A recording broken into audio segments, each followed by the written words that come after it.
కలికలికి అంటే ఏందా ఊరు పేరు? కలికలికి నాకు తెలియదు ఆ ఊరు పేరు. సరిగ్గా చెప్పు, ఏ ఊరు పేరు చెప్పు. కాకొల్లుకు పోతావా? సూపర్ నాన్న. ఎవరిని చూసొస్తావు కారకొల్లులో? పృథ్వీ ధన్వి ఉన్నారా అక్కడ? ఎక్కడున్నారు వాళ్ళు? ఏ ఊర్లో ఉన్నారు? మీ అన్నోళ్ళతో ఆడుకుంటావా నువ్వు? బొమ్మలు ఉన్నాయి అక్కడ. సైకిల్ ఉందా వచ్చోవడానికి?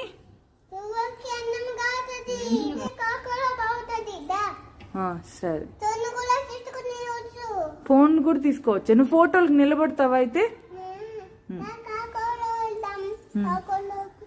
సరే పోదాం పద, కారకొల్లుకి పోదాం పద.